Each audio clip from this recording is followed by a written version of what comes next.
जिंदगी जब तक रहेगी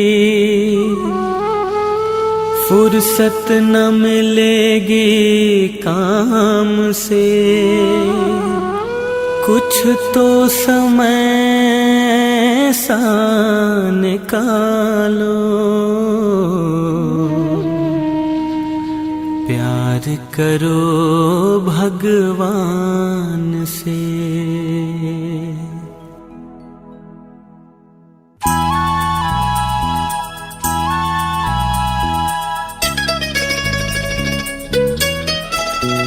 प्रभु प्यार का एक तराना तुम्हें सुनाने आए हैं।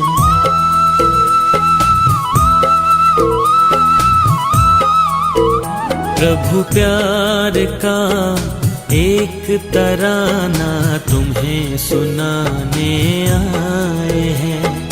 प्यार का सागर प्यार लुटाता ये बताने आए हैं। प्रभु प्यार का एक तराना तुम्हें सुनाने आए हैं। प्रभु प्यार का एक तराना तुम्हें सुनाने आए हैं। प्यार का सागर प्यार लुटाता ये बताने आए हैं। प्रभु प्यार का एक तराना तुम्हें सुनाने आए हैं। प्रभु प्यार का एक तराना तुम्हें सुनाने आए हैं।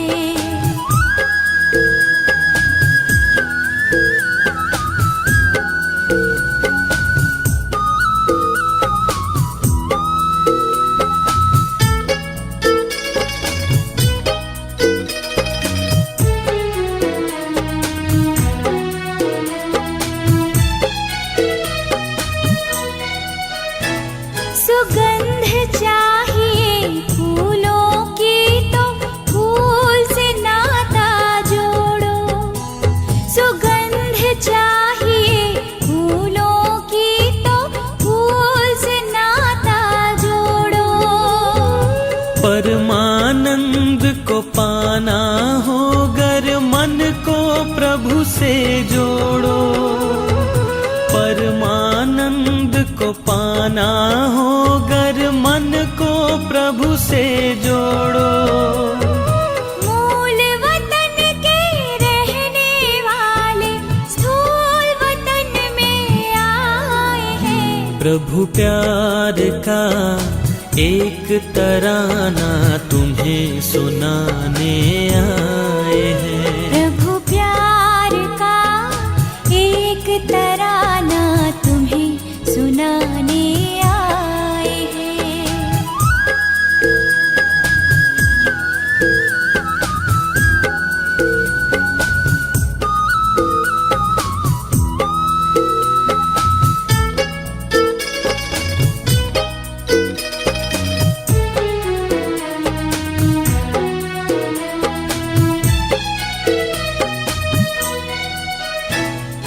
मरुभूमि की झिलमिल को पानी समझना भूल है।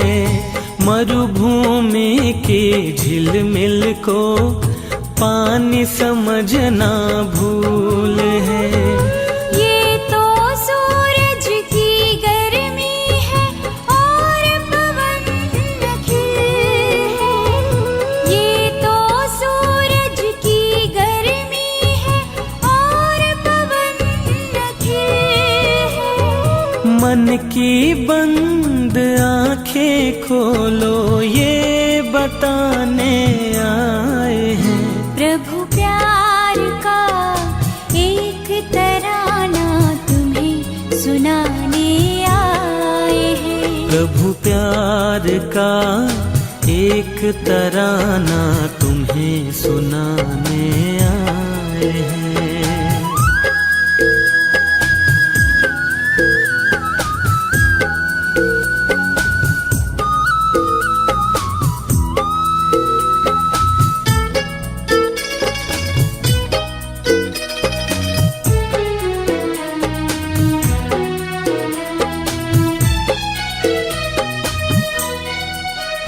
प्रभु प्यार की बरखा हो रही है, झलक रहा है सागर। प्रभु प्यार की बरखा हो रही है, झलक रहा है सागर। भरना चाहो भर लो जितना अपने दिल की गागर। भरना चाहो भर लो जितना अपने दिल की गागर। आत्मीयता के झरनों से प्रभु प्रेम पिलाने आए हैं। प्रभु प्यार का एक तराना तुम्हें सुनाने आए हैं। प्रभु प्यार का एक तराना तुम्हें सुनाने आए हैं। प्यार का सागर प्यार लुटाता ये बताने आए हैं। प्रभु प्यार का एक तराना तुम्हें सुनाने आए हैं। प्रभु प्यार का एक तराना तुम्हें सुनाने आए हैं। प्यार का सागर प्यार लुटाता ये बताने आए हैं। प्रभु प्यार का एक तराना तुम्हें सुनाने आए हैं। तुम्हें सुनाने आए हैं। तुम्हें सुनाने आए हैं। तुम्हें सुनाने आए हैं।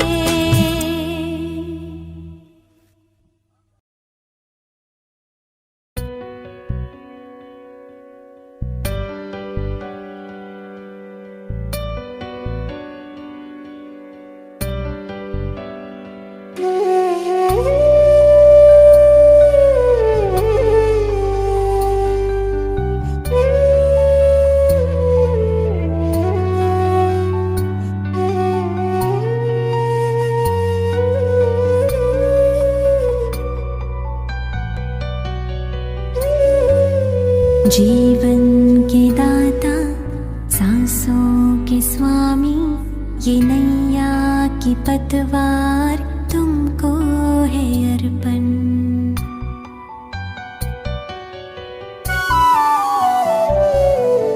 जीवन के दाता सांसों के स्वामी ये नैया की पतवार तुमको है अर्पण।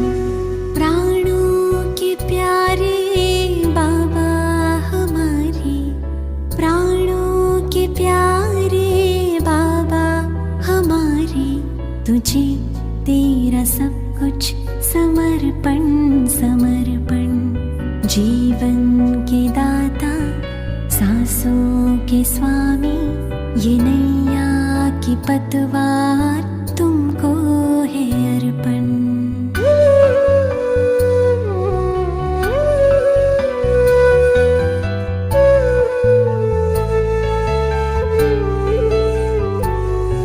सदा के है साथी सच्चे सहारे, तेरे थे तेरे हैं तेरे ही रहेंगे।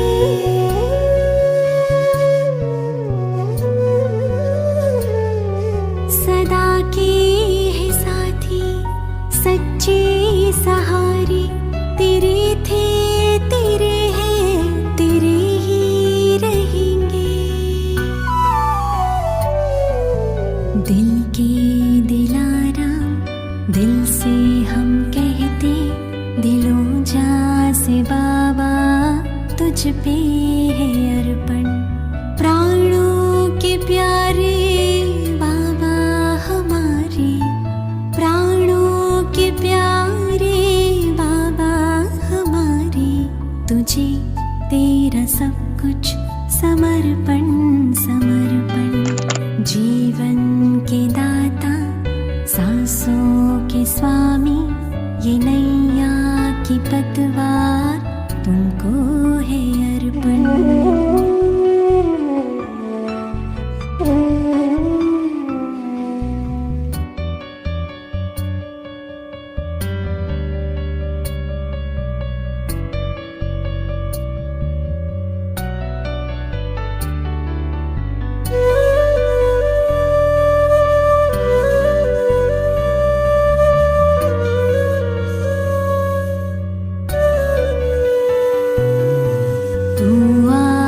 विश्वास बल है भरोसा, तू बाबा संसार साकार सपना।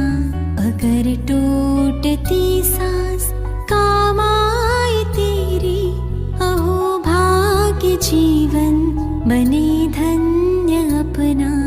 यही एक अरमा है दिल में हमारे कि हम में दिखे तो बने ऐसा दर्पण। प्राणों के प्यारे बाबा हमारे, प्राणों के प्यारे बाबा हमारे, तुझे तेरा सब कुछ समर्पण समर्पण। जीवन के दाता सांसों के स्वामी ये नैया की पतवार तुमको है अर्पण। जीवन के दाता सांसों के स्वामी ये नैया की पतवार तुमको है अर्पण।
Om Shanti, good morning.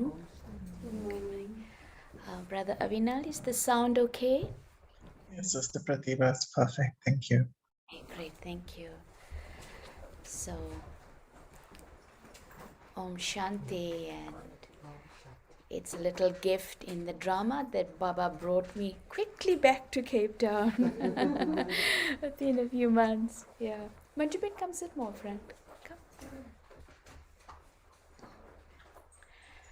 So,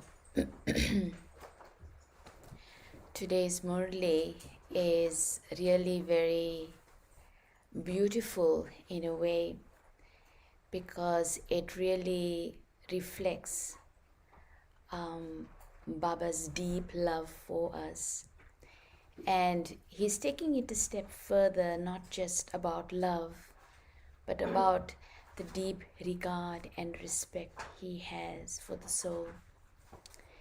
And, I was just thinking about it, that when we think of the cycle, it is the story of our victory and our defeat, the story of day and night, but it is also the story of when we hold our self-respect and how our self-respect gets, eroded from the Copper Age onwards. And very much our spiritual journey now is about restoring that self-respect. But Baba always takes a different approach to things compared to how the world has taught us things. And when he talks about self-respect, I often feel self-respect comes from self-trust.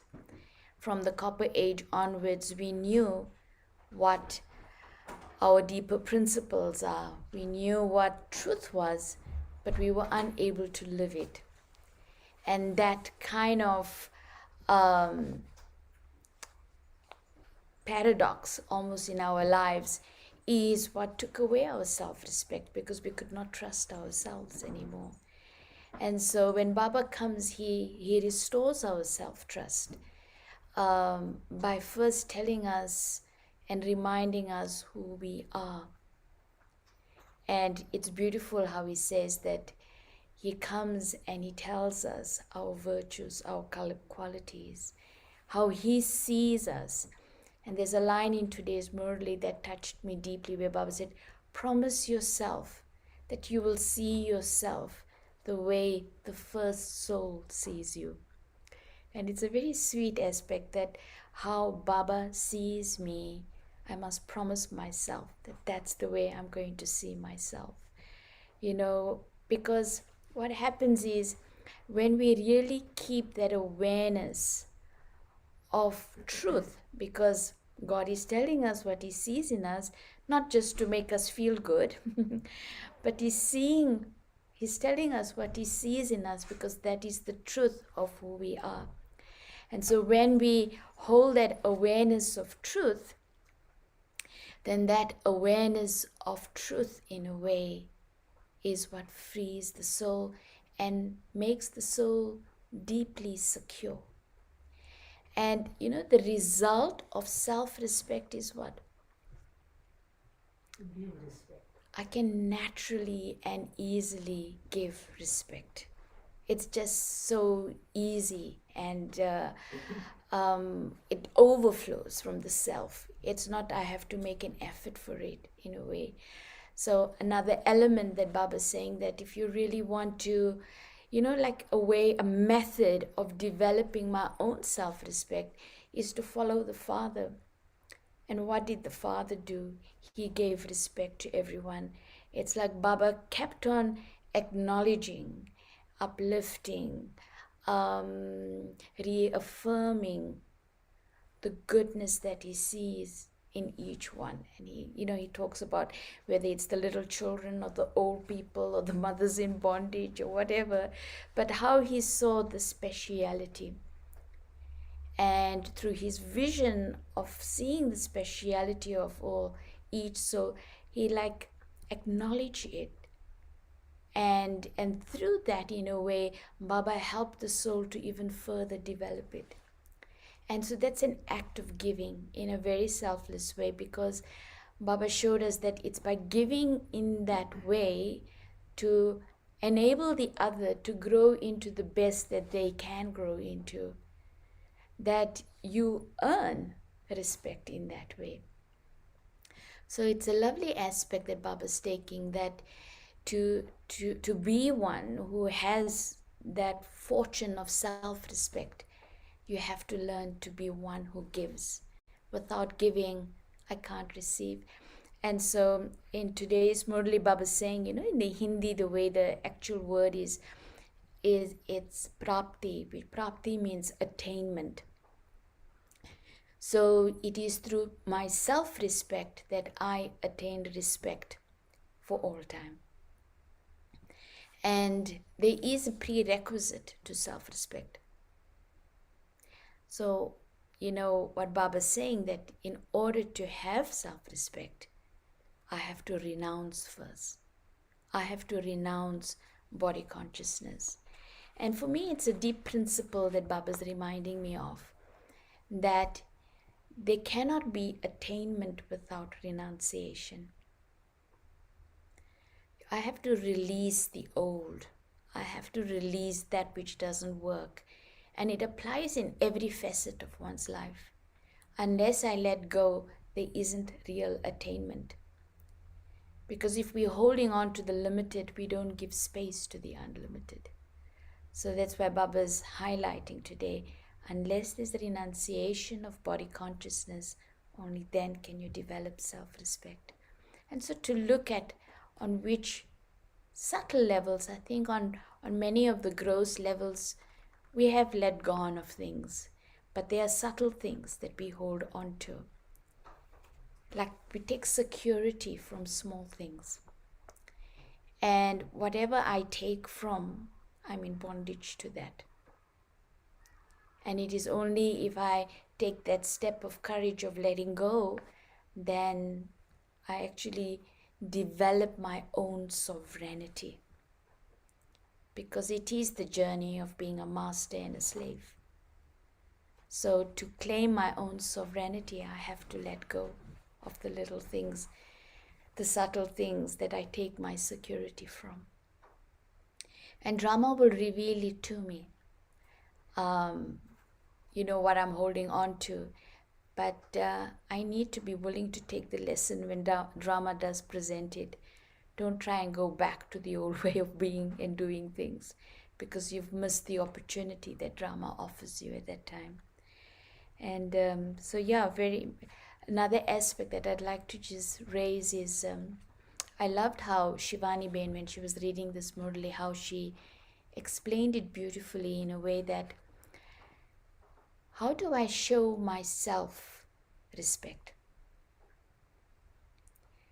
And very lovely that when I maintain elevated thoughts, when I maintain an elevated attitude, when I maintain elevated vision or words, what happens is that the first impact of my word or my attitude or my vision is to myself. Never mind to the other, but the first impact of my thought, my word, my attitude, my vision is to myself. And so when I maintain that purity in the way I use my mind and the way I use my eyes and the way I use my thoughts, then it's a way of showing regard to myself. And that's how I develop self-respect as well. So I love that, in a way that it's not just about trying to convince yourself you're good, but it's about living in a way that honors you. So, the word man also means honor in a way. And in Hindi, self-respect is swaman. So it's like, how do I honor myself? How do I hold myself in dignity? Is when I live in a way that I uphold what I feel are my principles. Otherwise, it's like I know one thing and I'm doing another, so how can I have self-respect then, So that deep security comes from really honoring what I believe to be true of the self. So, very nice Murli, something that we need to go back to again and again. And so, the original date of the Murli is the 1st of December 1989. Manjubin, come sit in front. Oh, you feel okay. So, the title is Receiving Respect by Having Self-Respect. So, it's like the attainment of respect by holding yourself in self-respect. So today, Bab Dada is seeing all the children everywhere who have self-respect. Only the children who have self-respect receive respect throughout the cycle.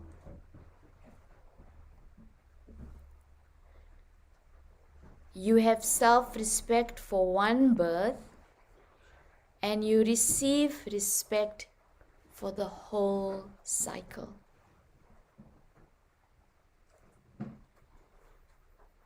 Because of having the right to rule your own kingdom,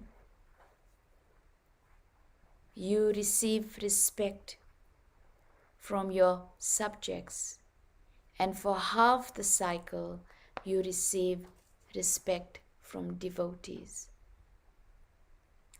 So the right to rule my own kingdom through self-sovereignty, I claim the right to receive respect. Now, even in your last birth, you can see and hear devotees giving respect to the deity souls and to the Shakti form. Even now, they give so much respect with love from the depths of their hearts. You go to the temples and you see, such devotion. How did you attain such elevated fortune? All of this is the fortune that comes from renouncing just one main thing. What did you renounce? You renounced body consciousness. So Baba always says 3 things that goes together: renunciation, tapasya, and service. So without renunciation, there can't be connection, there can't be tapasya. And it is through tapasya that there's attainment then. And then the soul can naturally serve. So therefore Baba is saying you renounce body consciousness. This is because you are unable to stabilize in your self-respect unless you renounce body consciousness. In return for this renunciation, God, the bestower of fortune, gave you the blessing of this fortune. Secondly, the Father Himself has given you children respect. So we look at in the world, people are so thirsty for respect, isn't it? Respect and acknowledgement and praise and, whole industries run on that. And here, the Father Himself comes and gives you respect. So in return for this renunciation, God, the bestower of fortune, gave you the blessing of this fortune. Secondly, the Father Himself has given you children respect. From being the maids and servants at His feet. So in Bhakti, there's a song that says, we are the dust at your feet. So Baba's saying, from being the maids and servants at His feet, the Father has made you into the crowns of His head. Baba uplifts us, sees us with such high vision. He has given you such great self-respect. Even the Father has respect for the children who have self-respect. The interesting line here. When I hold myself with dignity, even God's attention is drawn on me.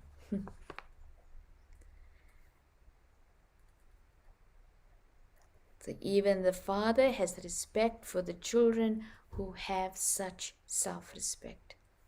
Self-respect on the basis of soul consciousness. The Father always keeps the children ahead of Himself.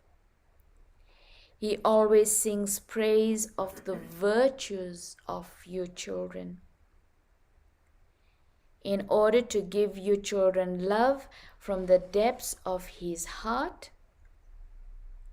He comes into the corporeal world from the supreme abode every day. So every day Baba comes, and what he tells you? Sweet child, yeah, absolutely. And then he ends off the Murli by saying Namaste to the children, which means Baba actually acknowledges the divinity in us. So the Father,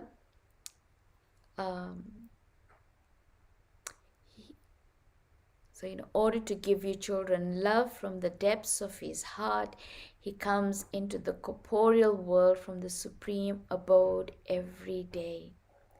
He doesn't just send it from there, doesn't send a WhatsApp or a email, but He comes personally to give it.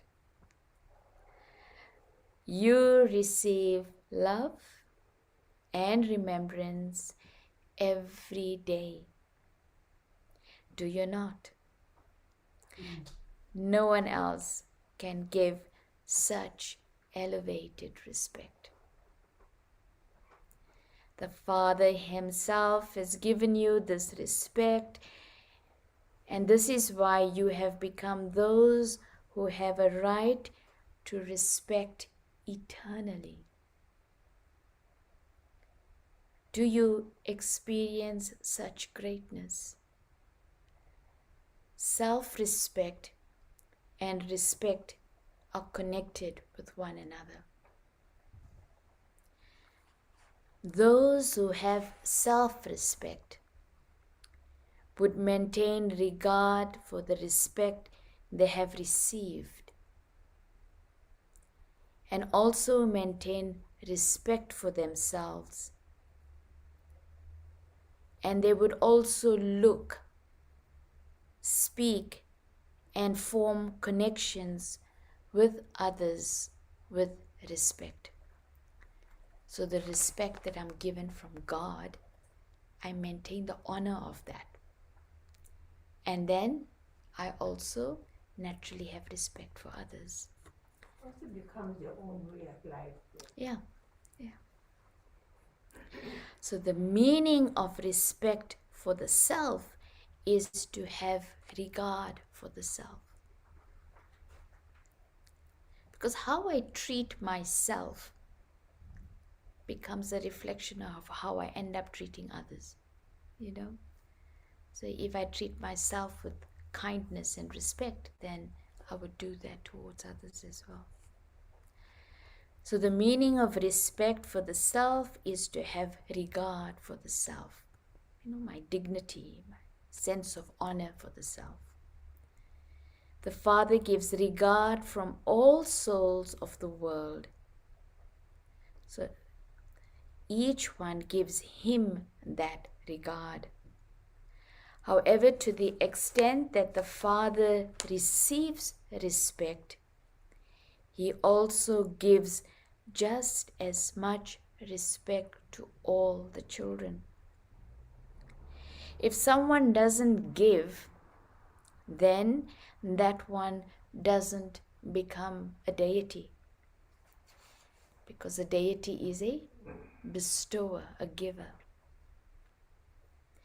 You become deities for many births, and you are worshipped in the form of a deity for many births.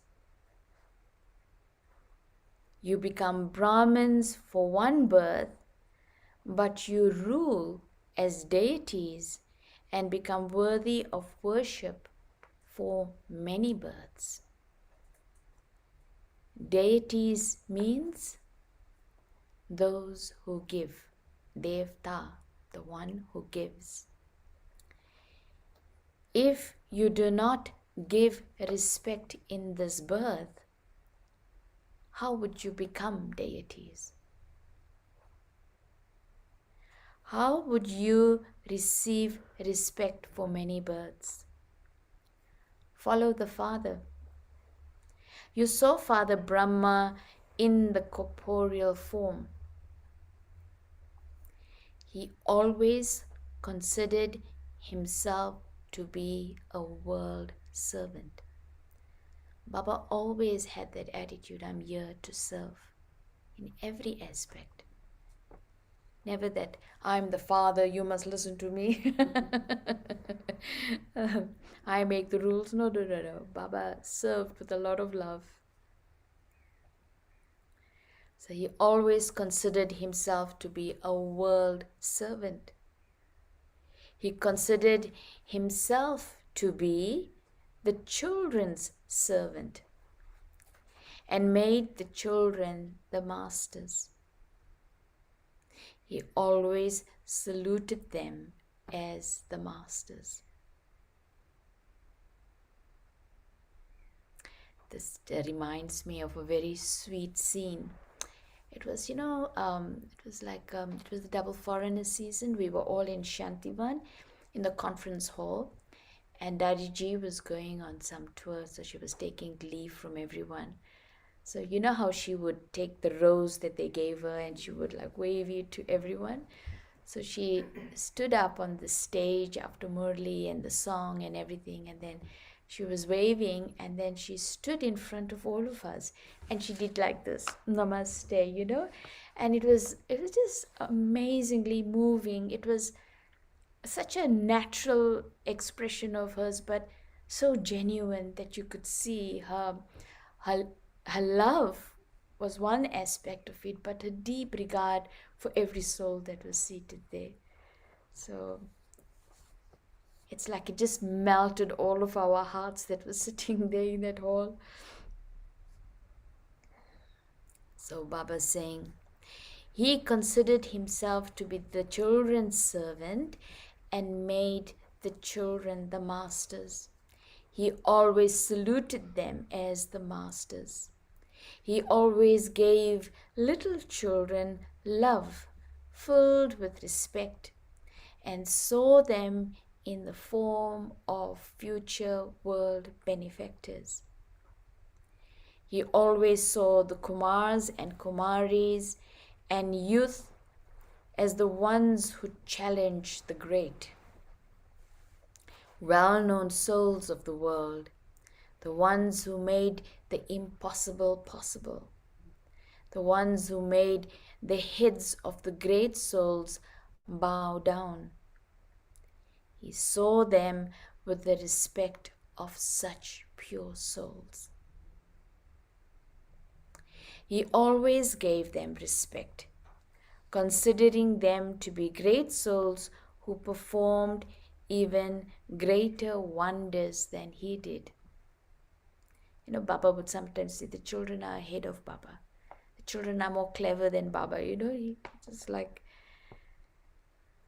Baba's way of just inspiring and acknowledging and appreciating the souls.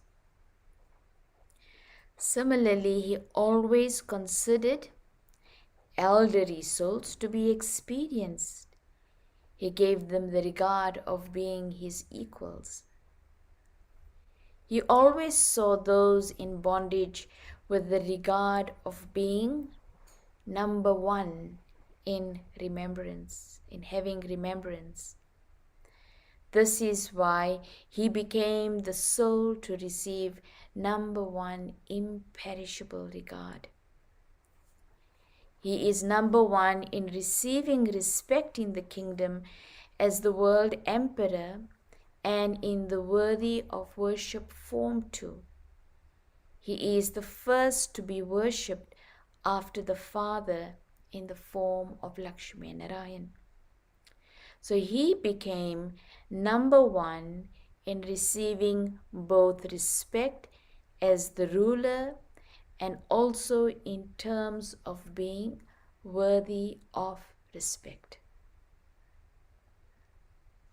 And also in terms of being worthy of worship, because he gave everyone respect and regard. So Baba received respect as a world ruler, but also he became worthy of worship.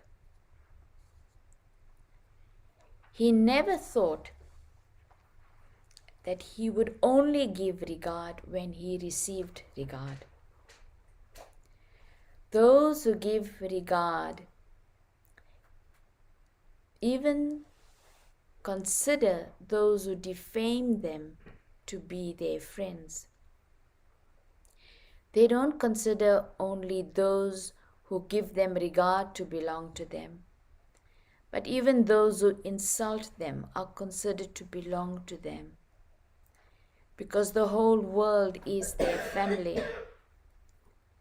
You Brahmins are the trunk for all souls. All the branches, that is, all the souls of the different religions, have emerged from the main trunk. So all of them belong to you, do they not? Those who have such self-respect constantly consider themselves to be master creators and are constantly the bestowers of respect to all. So do you always consider yourselves to be the original jewels belonging to Adi Dev, Brahma, the ones playing their parts from the beginning? Do you have that much intoxication that we come into the cycle with Brahma Baba and we play the whole cycle with him? So did all of you hear what the respect for children is, what the respect for the elders is, and what the respect for the youth is? Adi Pita Brahma looked at you with that respect. How much intoxication must you have had? So, always remain aware that you will constantly remain in the world of such an elevated stage, according to the elevated drishti that the first soul had for you. So always, this is such a lovely line, always remain aware that you will constantly remain in the world of such an elevated stage. How Baba sees me, stay in that stage, according to the elevated drishti that the first soul had for you. Promise yourself this. You continue to make promises, do you not? You make promises in words, promises in your minds, and also in writing, and you then forget them. This is why you are unable to take benefit from the promises. If you remember the promises, you can also take benefit from them. All of you should check yourselves. How many times have you made a promise, and how many times have you fulfilled that promise? Do you know how to fulfill those promises? Or do you only know how to make them? Baba used to say sometimes he gets our files, and there's lots of files in the southern region. So do you keep fluctuating? Sometimes being those who make a promise, and sometimes those who fulfill a promise. What do the teachers think? You are in the list of those who fulfill them, are you not? Bapdada always calls the teachers his right hands. Today he's saying something else. Bapdada always calls the teachers his companion teachers. So what is the speciality of a companion? When someone's your friend, what's the speciality? How you know they're your friend? There's trust. There's trust, yes. Faith. Faith, That you yeah. work together. You work together, yeah. What enables you to work together? Same ideas and sense. Same ideas and sanskaras. Baba saying cooperation. Baba saying a companion is equal. You know, it's like he's on par with you, you know. Then you can work well. Does the father ever change from his promise?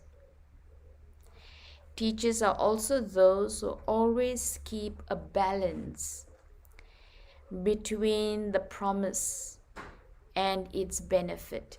And so Baba's using two Hindi words here today. Vaida, which means the promise, and faida, which means benefit. So keep the balance of making the promise, but also taking the benefit of the promise, which means fulfilling it and getting the attainment from that promise. If you make many promises but don't have as much benefit, that is not keeping a balance.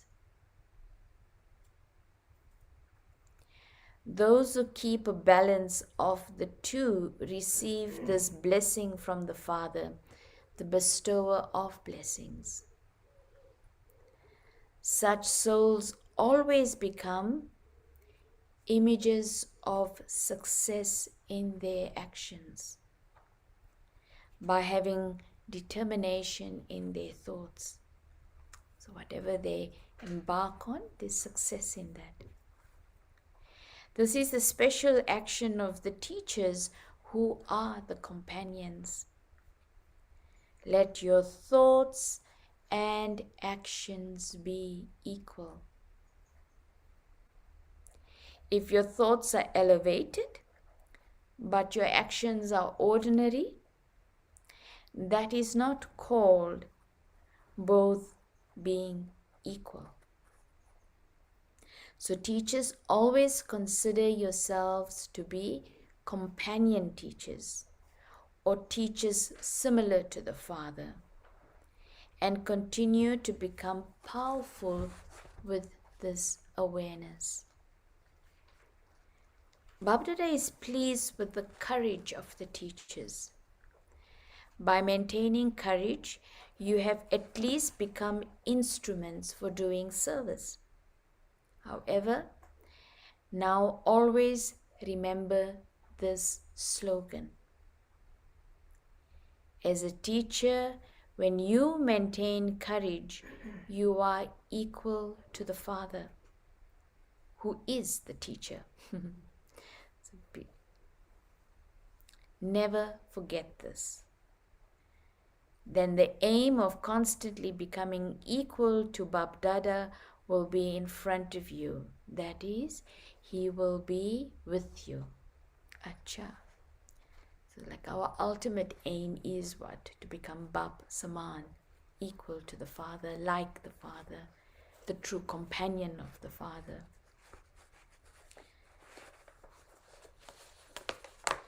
Acha.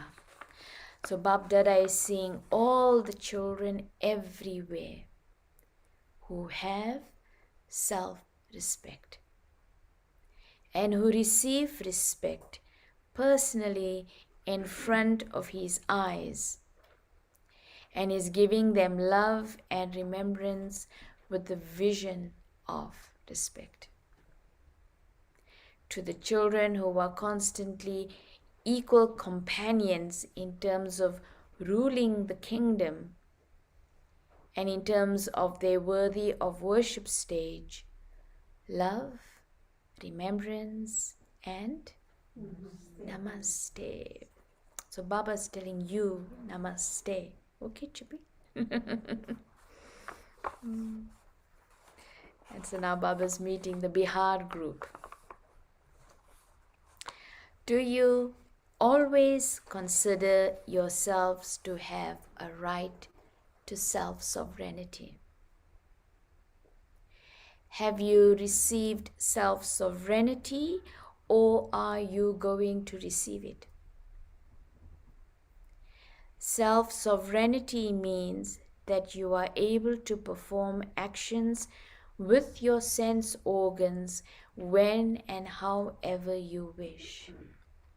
So I'm not a slave to this, but I am able to rule it, able to do it according to my wish. To be a conqueror of your sense organs means to be a self-sovereign. Have you become such sovereigns, or do your sense organs sometimes rule you? Big question, eh? Which one is the most trickiest of the sense organs? Difficult. Difficult one, is Taste. it? Taste, sight, all of them. Also, just to see like how much do I get influenced, you know? How much do I get pulled into action because of a stimulation of the sense organ? And so even like thing like hearing, when I hear something, how much does it influence me? Think about, you hear something small and the amount of thinking it starts creating in your head, you know? That's being influenced by the sense organ. Yeah. Well, we hear 30 seconds, we make a 3 hours story in the head, you know? So that's showing I'm so influenced, yeah. It's so hard to put a full stop also. Yeah. So that's where we need to say, I'm the master and that is not my story, you know. Someone told me once something very nice, and I remember it. A sister in Madhuban, she was telling me, you know, she just tells herself, not my monkey, not my circus. So really to put that full stop, it's got nothing to do with me and it's not my story. Not my Jamela, yeah. So Baba saying, to be a conqueror of your sense organs means to be a self-sovereign. Have you become such sovereigns, or do your sense organs sometimes rule you? Does your mind sometimes rule you? Or do you rule your mind? Does your mind ever have waste thoughts or not? If it sometimes has waste thoughts, would you say at that time that you are a self-sovereign? Having a kingdom is to have great authority. A ruling authority can do whatever he wants. He can rule in any way that he wants. The mind, intellect, and sanskaras are the powers of each soul, and each soul is the master of all these three. If your sanskaras sometimes pull you towards themselves, would you be called their master? So it's very important to recognize how my sanskaras get triggered, because until I don't recognize my triggers and understand how the sanskaras get, called on, I won't be able to, in some ways, be able to detach from it. Because I think that's the key. It's not just detachment from the world around me, but it's also detachment from my old sanskaras. So the more awareness I have, the more I recognize my internal triggers, the more it gives me the capacity then to be detached from my sanskaras and not get overwhelmed by them.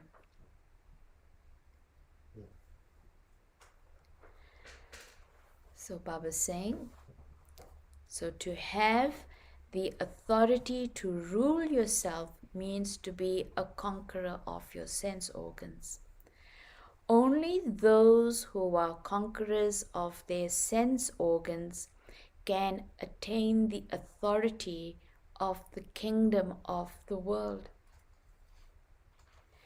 Those who are self-sovereigns can become those who have a right to the kingdom of the world. So the slogan, self-sovereignty is the birthright of a Brahmin life, is the slogan for you Brahmin souls. The stage of one who has self-sovereignty is always that of a master almighty authority. Through self-sovereignty, I claim the right to being a master almighty authority. Okay, you're consistent in your lifestyle, in the dharana. In your dharana, you're consistent in your dharana. You Yeah. don't fluctuate. Is it also, can I just check? In this sense, is self-sovereignty then when you are unswayed by the drama? You are unswayed by the drama, but you're also unswayed by your sense organs. Yeah. Yeah. But because you've, at the subtle level, you've managed to not react, then you become self-sovereign. Exactly, yeah. So you're responding from a place of your own truth rather than reacting to things around you. Yeah. So Baba's saying here, the stage of one who has self-sovereignty is always that of a master almighty authority. He lacks no power. A self-sovereign would always observe dharma, which means a sense of righteousness. That is, he would be an embodiment of dharma. And in terms of his kingdom, he would always be powerful. Why is there now fluctuation in government? Should we even go there? No. Because the authority of religion has become separate from the authority of government. So where Baba's going here is that Baba talks about, the word is translated as religion in English, but the word Baba's using is dharma. And dharma means a sense of righteousness, higher principles. So when laws are divorced from higher principles, then there's chaos. That's where there's no authority. But that's where Baba's saying it's like your deeper principles, your deeper awareness of things must be in line with how you govern yourself as well, the way you live yourself. So dharma and governance must be together. So in the world now, the sense of higher principles, elevated principles is divorced from the authority of government. So because there's only one authority, they become lame. And this is why there is fluctuation. Similarly, in yourselves too. If you don't have the authority of both your dharma and your kingdom, there will be obstacles. They will make you fluctuate and you will have to battle. Whereas if you have both authorities, you will always remain carefree emperors. No obstacle can then come. So have you become such carefree emperors? Or are you a little concerned about your body, your relatives, etc.? Do you Pandavas have the concern of earning, of looking after your family, or do you remain carefree? So Baba is also saying if there isn't that alignment internally, then it will result in worry. I won't have that full confidence. It's very subtle. So the one who is making everyone move is making you move. The one who is getting everyone to act is getting it done. Those who become instruments in this way are carefree emperors. If you have the consciousness that I am doing it, you cannot remain carefree. Because if you think I'm doing it, Baba says, okay, go ahead. And then also, that week when Baba said, if you create a creation, you have to sustain it as well. So if you create the chaos, then you have to look after it as well. So if you have the consciousness that I am doing it, well, you cannot remain carefree. However, if you have the awareness that you have been made an instrument by the Father, you will then experience being carefree and free from worry in your life. There will then be no worries.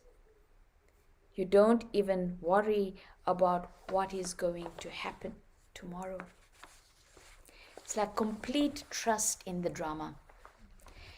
When I have trust in the drama, I stop trying to control the drama.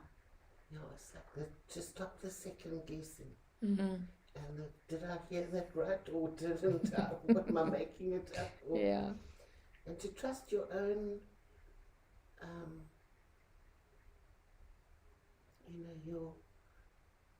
your unique expression as well. Yeah, to trust your unique expression. Yeah. So do you have a little worry about what is going to happen tomorrow? And how will it all happen? I don't know when destruction will happen. What will happen? What will happen to my children? And then the children now you've overcome, right, Manube? Then what's the next worry? What will happen to my grandchildren? So do you have these worries?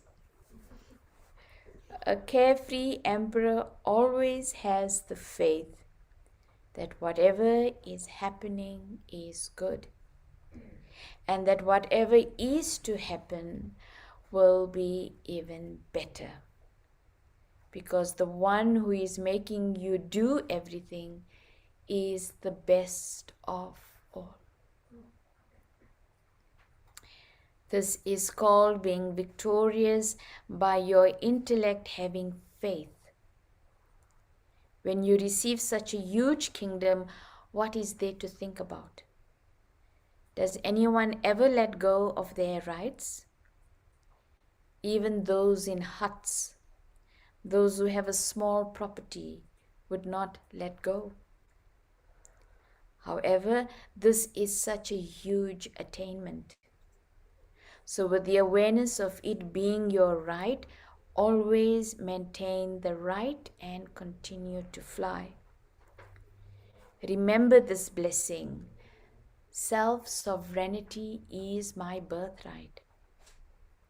You are not those who will experience attainment by working hard, but you have a right. Acha. Bihar means those who always have spring. So Baba's playing with the word Bahar. Bihar and Bahar. Never go into the autumn.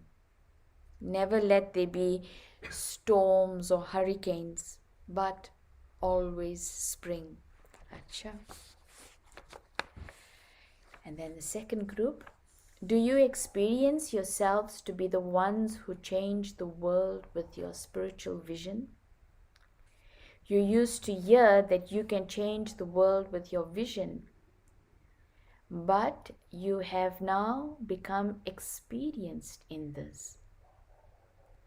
The world has changed through your spiritual vision, has it not? Now that the Father is your world, the world has changed, has it not? There is a difference between your world previously and your world now. Is there not? Previously, your intellect used to wander around the world, whereas now the Father has become your world. It's like we're not looking for anymore. Now we stay absorbed. It's time of receiving. So the wandering of your intellects has stopped. They have become stable because previously in your lives, your intellects used to wander towards many things. Relations of the body and possessions of the body. All of that has now changed. Now, do you remember bodies or the bodiless one? If your intellects do go towards the body, you consider that to be wrong, do you not? Then you change yourselves.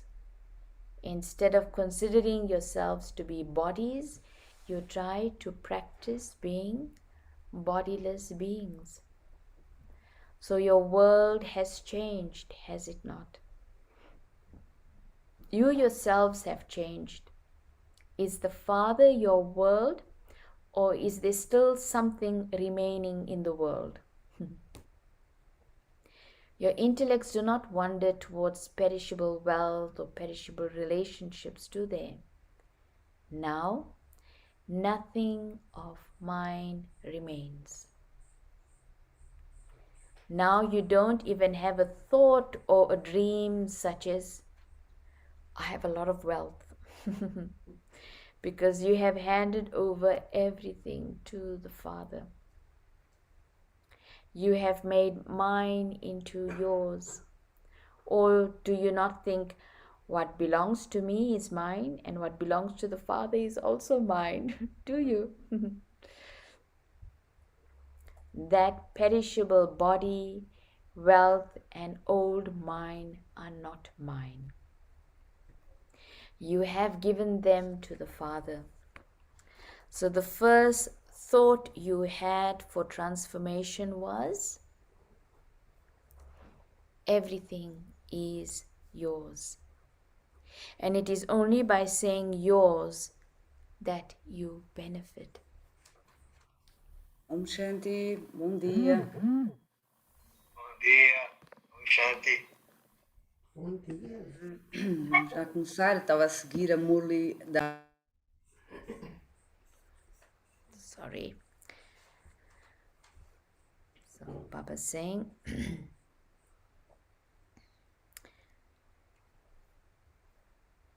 so the first thought you had for transformation was, everything is yours. And it is only by saying yours that you benefit. It is not the Father who benefits in this, but it is you who benefit. Because by saying it is mine, you become trapped. Whereas by saying it is yours, you become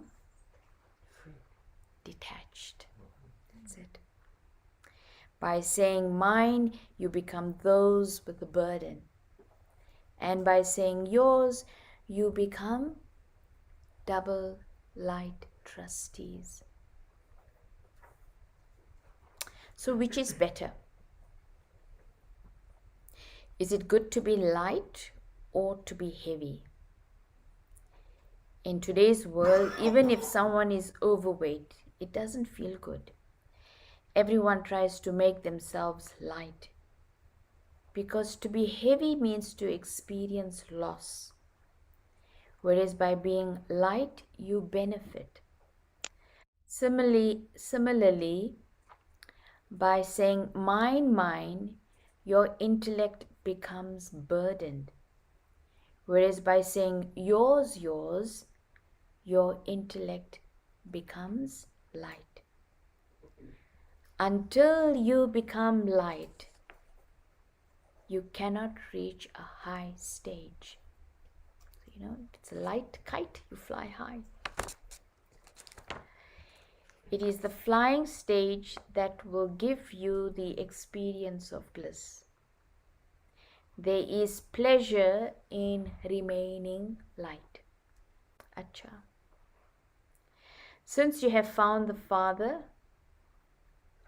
what is Maya in front of him? Tiger paper. Maya makes you cry, and the Father gives you the inheritance. He gives you attainment. Throughout the whole world, you cannot ever find such a Father who brings you such attainment. Even in heaven, you would not find such a Father. So do not forget him for even a second.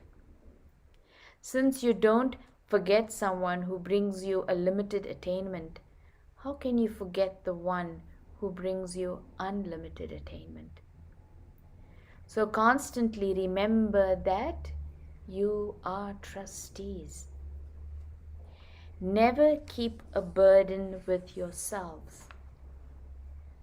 By following this, you will always laugh, sing, and fly.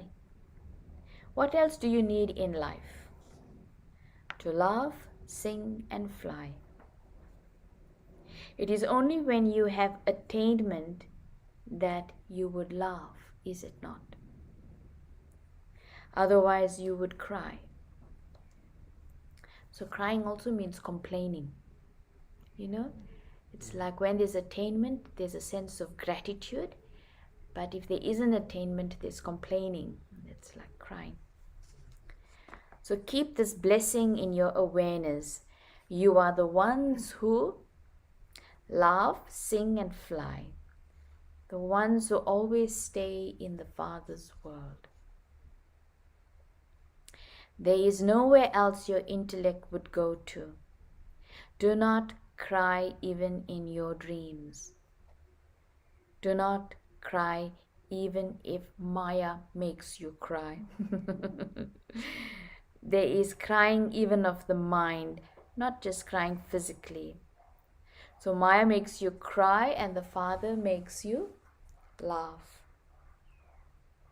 To be constantly in Bihar, in spring, means always to remain happy and fragrant. Bengal means those who always remain sweet. They are very good sweet tolis in Bengal. They have a lot of variety.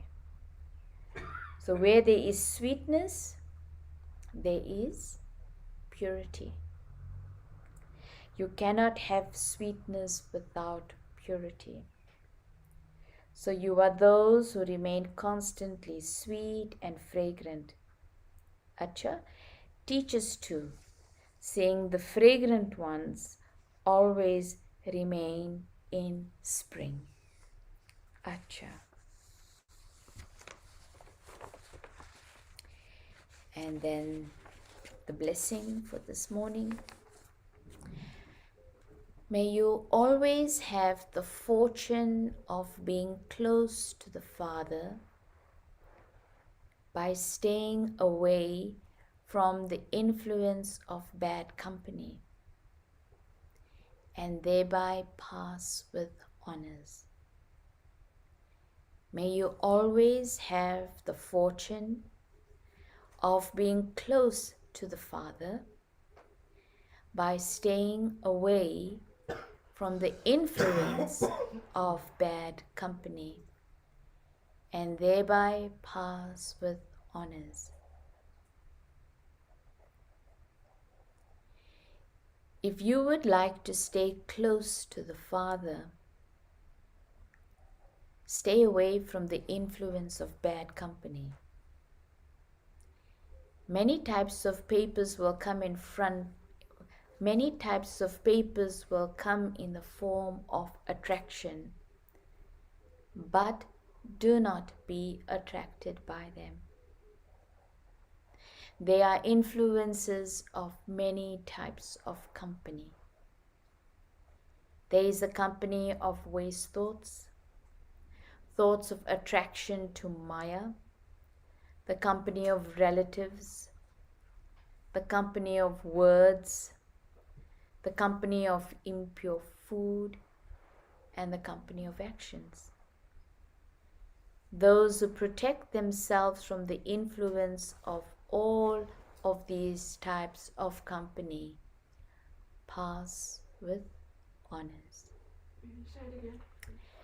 Those who protect themselves from the influence of all of these types of company pass with honors.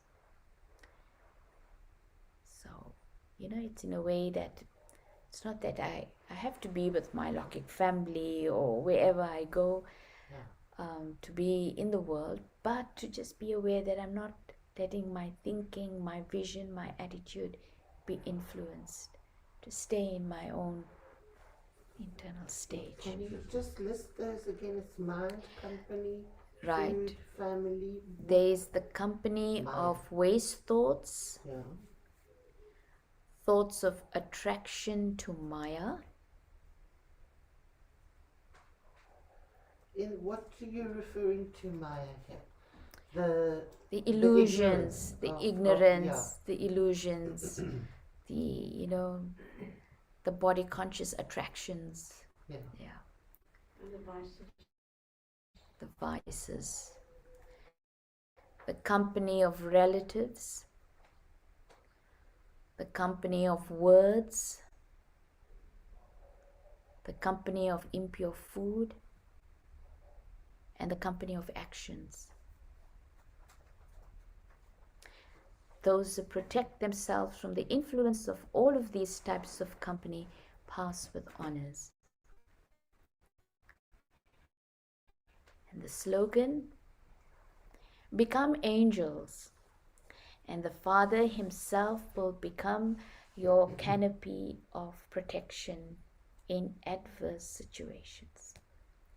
So become angels, so adopt that angelic consciousness, and the Father Himself will become your canopy of protection in adverse situations. Acha. Om Shanti. So beautiful, lots of things to reflect on and go into the depths of and experiment with and pay attention on.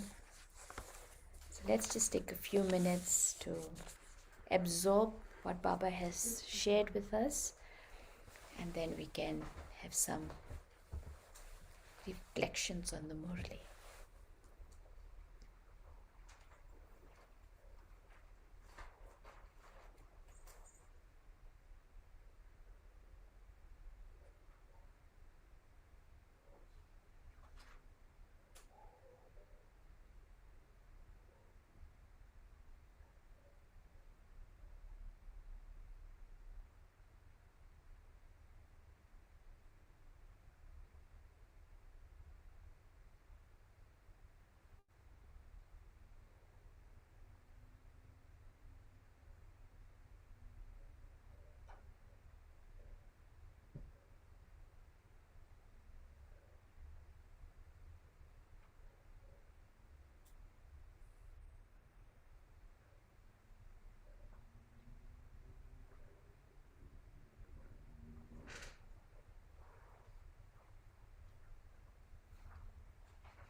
Shanti.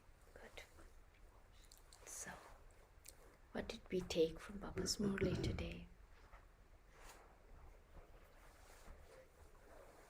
Until you become conquerors of your sense organs and your bondages, you won't be able to.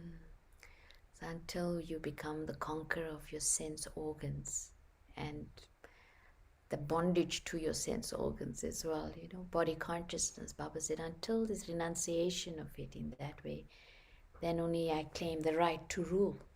Yeah. To claim self-sovereignty first.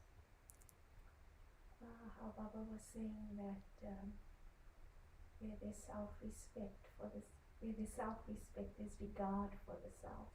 And when there's regard, then naturally we'll give regard to others. And I like how Baba was saying that those who give regard will even consider those who defame them to be their friend.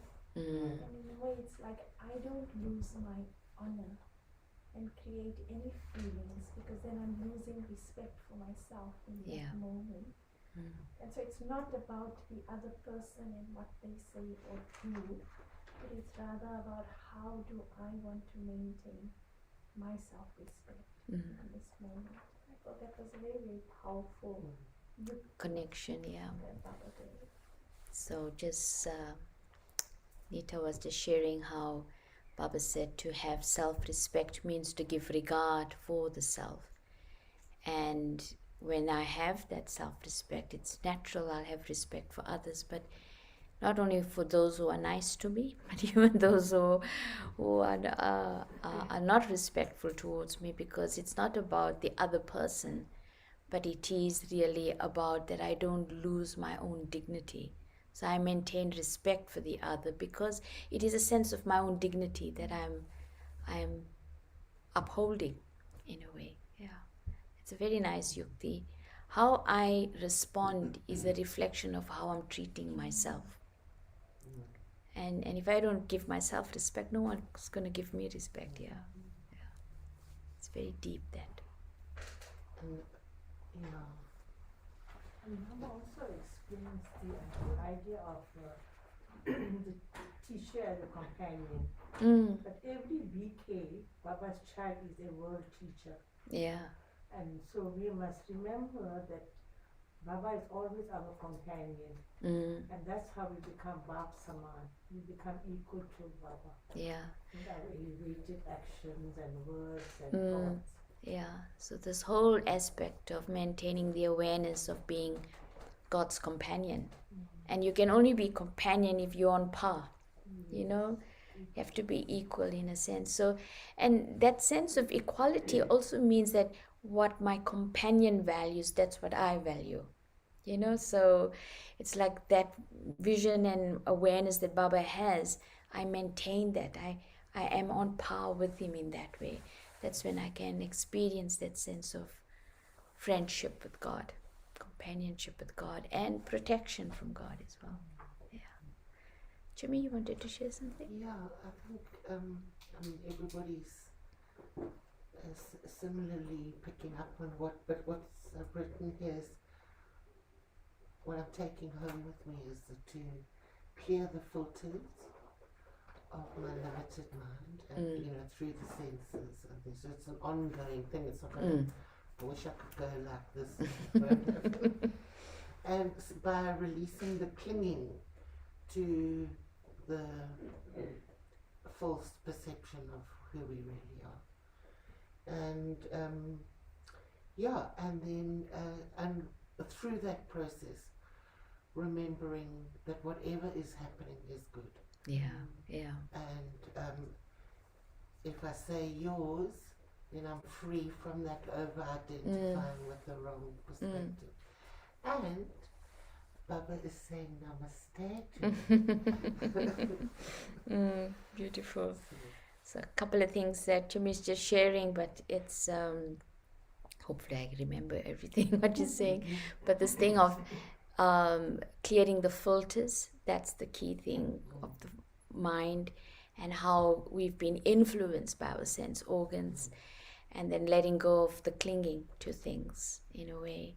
And when we let go of mine, then I become carefree.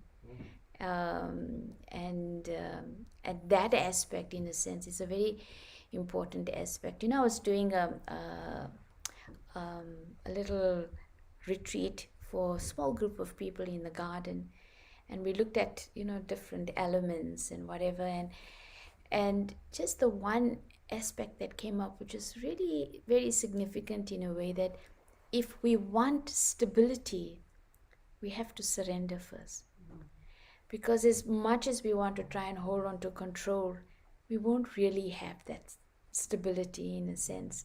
So this thing of letting go, the renunciation, out of that comes that stability, that real power, that real, in a way, sovereignty that comes from there. And that's the key thing, is remembering. Yes. And also that Baba comes and tells us namaste. So never, he said, make a promise to yourself to hold a vision of yourself the way Baba has a vision for you. Yeah, it was really lovely.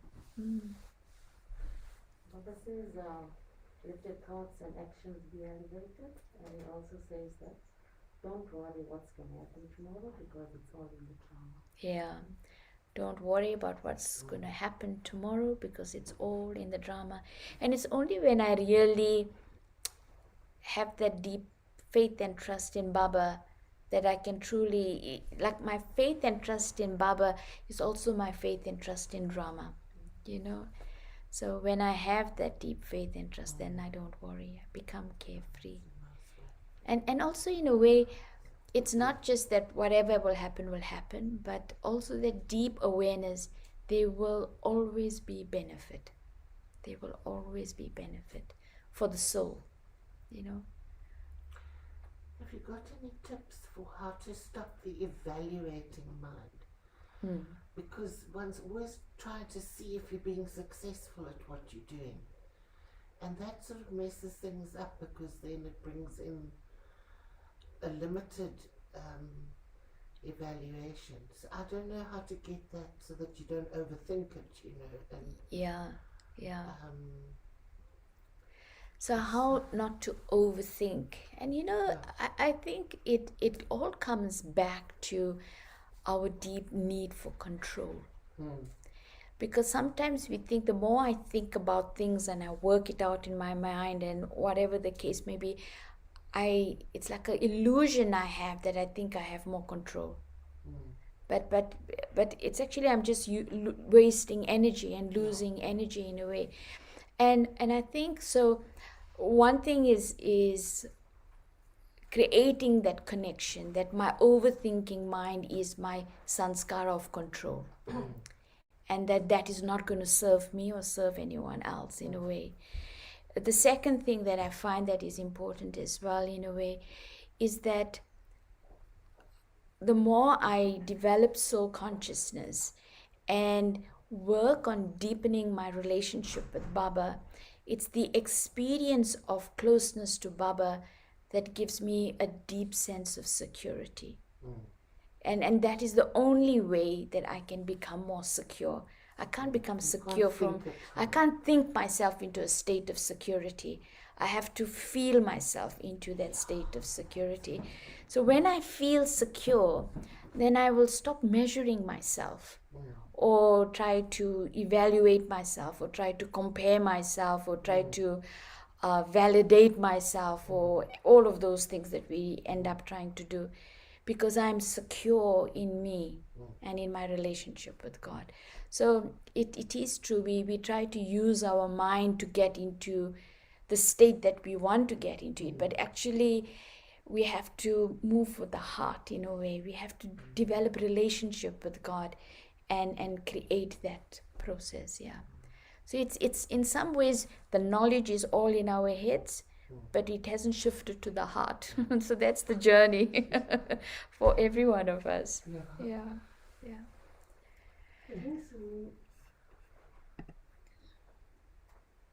I'm constantly blown by God's mind. Seriously. Like Baba's mind is just incredible resource in how Baba can just unpack a simple phrase like self-respect and go into the depths of that. And as he goes through the Murli, you think he has moved away from self-respect and is picking up another topic, and yet he's not. He's just continuing to go deeper into self-respect. And as I was listening to the Murli this morning, what came to my mind was, for me personally, the beginning is self-sovereignty. Yeah. Yeah. Because we have lived for 63 births using negativity to defend ourselves. And so when you have gotten rid of those fears, because those are the insecurities that make you to react instead of responding. And so as I'm sitting here, for me, I feel I need to look more deeply into the aspect of self-sovereignty. So in essence, what Fatima is just sharing, that really listening to Baba's Murli and how he's unpacked this theme of self-respect is really the beginning is self-sovereignty. You know, that for 63 births from the Copper Age onwards, we've used negativity of a false sense of power, almost in a way. But all that it did was build further fears, you know. And so until we work on really deepening our own sense of self-sovereignty, then it will develop the self-respect we need. Yeah. And then you trust, and then you're carefree, and you're light, and all of those good things. So there's a point here from Brother Kadravelen. Those who protect themselves from the influence of all of these types of company pass with honors, become angels, and the Father himself will become your canopy of protection in adverse situations. Yeah. So to be aware of the influences and not get sucked in by them, you know, just to know to what extent is my intellect clear. And I like this aspect Baba brought up today as well, this thing of the authority of Dharma and the authority of governance, you know.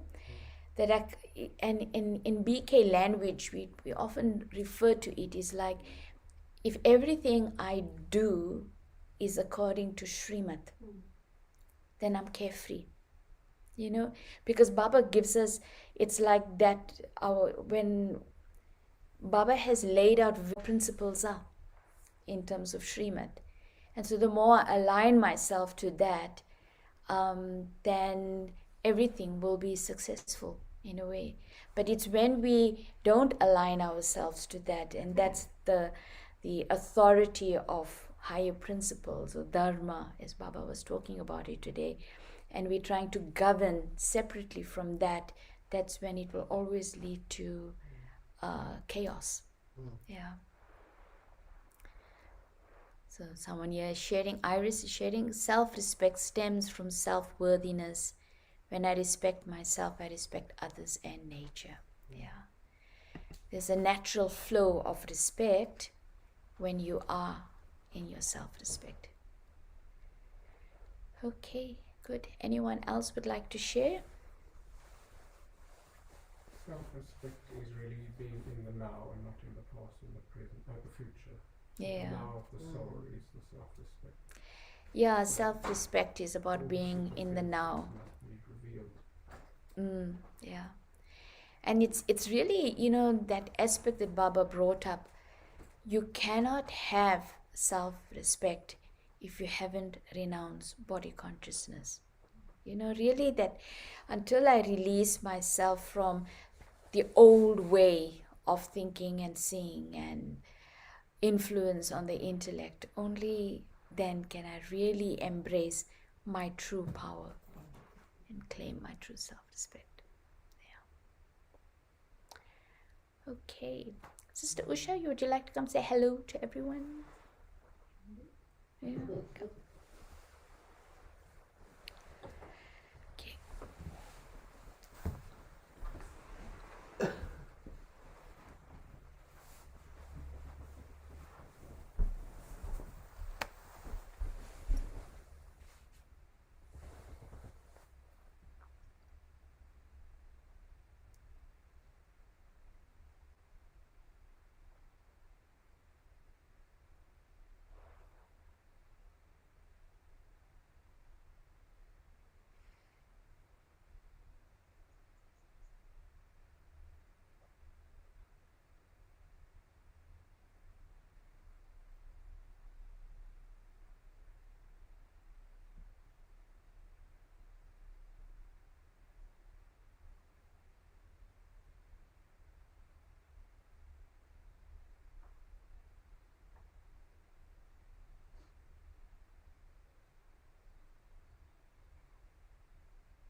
Om Shanti and good morning.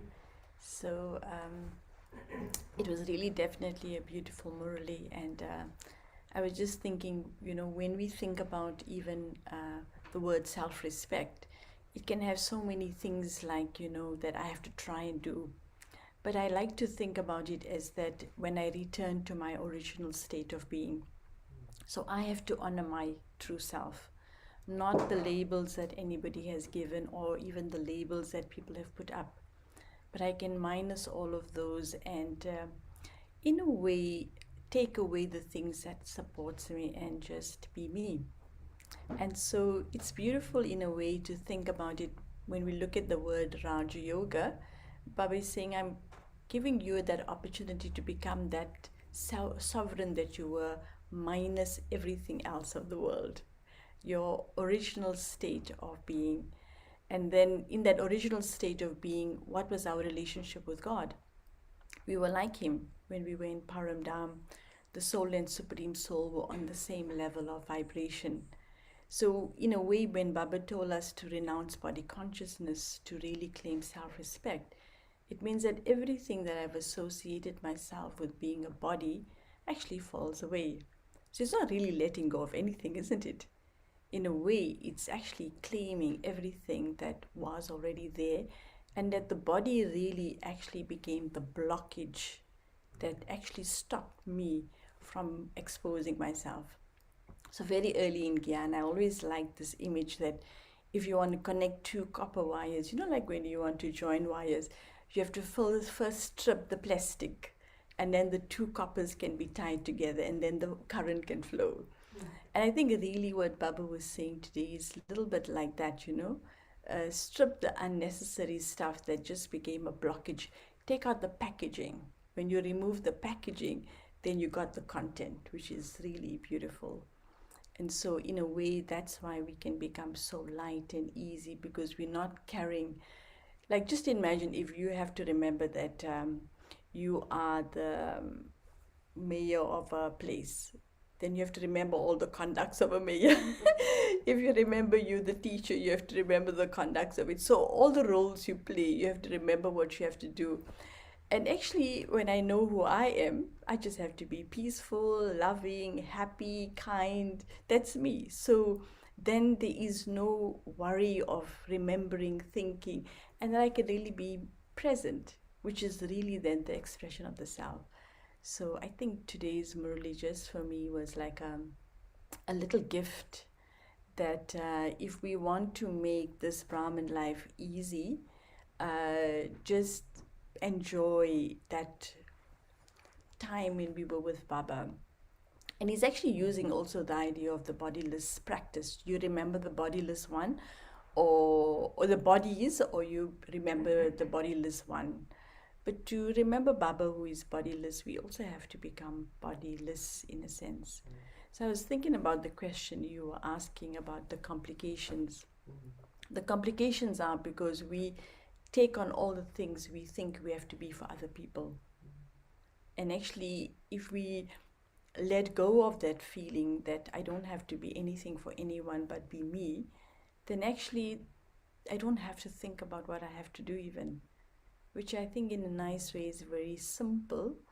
And if you look at somebody like Daddy Gulzar, her whole life, she's just never churned, in a sense, like,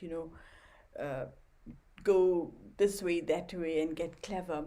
But when you listen to how Baba uses her body and speaks a Murli, after 3.5 hours, Baba can bring that essence into 3 or 4 lines. And if we were talking for 3-4 hours, will we remember what we started off and what we ended up? And I just like that ability, because there's no making up, and there's no stories, and there's no anything. It's just the truth getting filtered through. And so, and we always know that the stories that the examples that Gulzar gives, for me now even, I can remember them so crystal clear. In fact, one experience I had with her was, I must have been about a couple of years in Gyan, and Daddy Gulzar was visiting Mauritius. And I thought, well, how else? Because the daddies were not coming to South Africa at that point because of the whole passport issue and their stamp not going to South Africa. So then when I went to Mauritius, because I was a visitor, even though I was a small person, they thought, no, let's give her, you have breakfast with daddy, you sit with daddy, if daddy was going for a drive. So there were times when we were sitting and nobody was around because they were busy serving daddy, and so I'm sitting at this table alone with her, and I'm thinking, I don't know how to speak Hindi, so what am I going to do with her? But you know, it was so amazing. I just, I don't know if she asked the question first or whatever, but as we started communicating, just because of the way she is, it's like she instilled the understanding in my head that I didn't have to even work out what she was saying, like you could feel. And then the next thing, we were having this conversation. So I feel that's really what it is, you know, even our connection with each other. We don't have to try and connect with each other because there is a connecting point. When each one of us was in Paramdam, when we were not a role, we were not a responsibility, we were just ourselves, we were actually close to each other. And so that is actually where Baba is bringing us back to, that when we can actually disassociate ourselves with all the things that we thought were important or necessary, and when that can actually be something we don't give significance to, we'll find that that feeling that who I am comes back to me, and that's the same thing others connect with me as well. So it's a very beautiful, I think, gift Baba gave us today, for us to be able to just turn inward, tap into that which already exists. Imagine I don't have to become anything, I don't have to reach anywhere. Everything that I am is just a turning point from that way inside, and then it will be there. So I know you guys have been sitting for a long time, so maybe we should can we read the point for today? Oh, okay. Okay. Oh, okay, we're going to end. So they'll play a song. Okay, Brother Avinal. Om Shanti to the Zoom family. And so we can end off with a song. Okay, bring Brother Colin. Brother Colin has brought it up. Oh, no, not that one. The Avayak signal. No problem.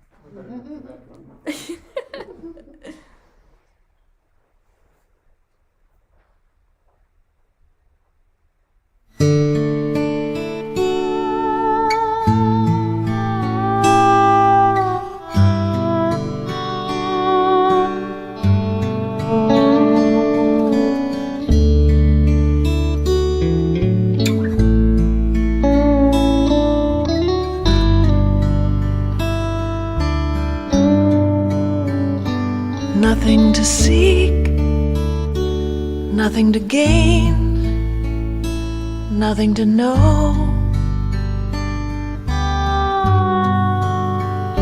nothing to lose, nothing to do but let go.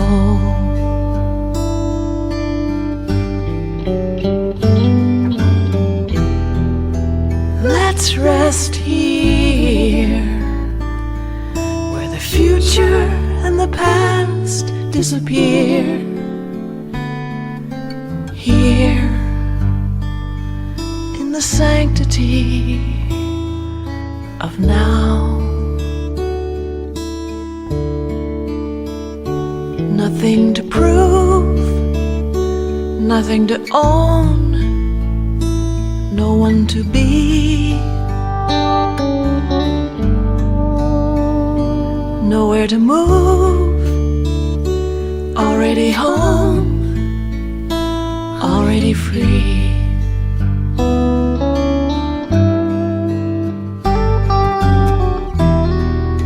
Let's just stay in the cave of the heart today and bask in this ever-present love.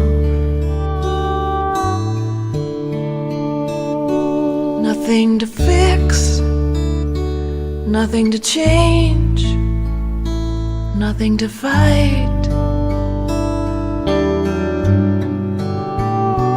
Only what is. And what if what is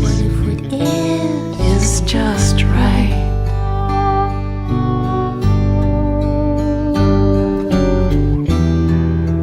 Why not trust this mystery living us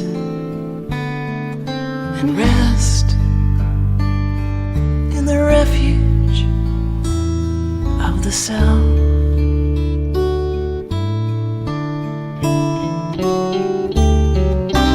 Nothing to judge, no one to blame or fear. Only my face greeting me in the mirror. Nowhere to turn, nowhere to hide. Nobody else. Nothing outside. That isn't inside myself.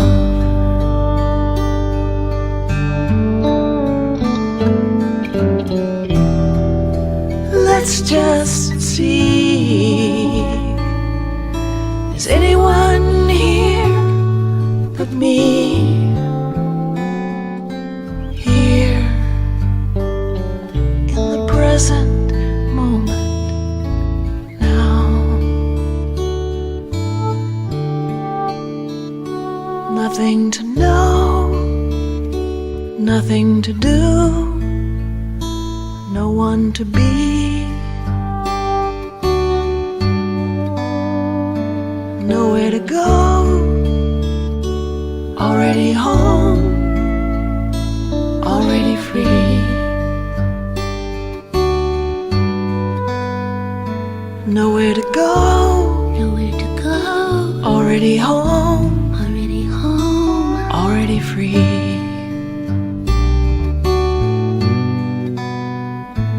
Nowhere to go, already home, already free.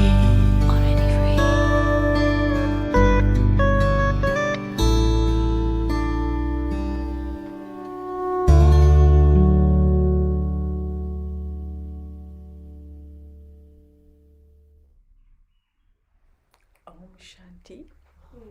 Beautiful day to everyone. Shall we just leave? Welcome to Cape Town.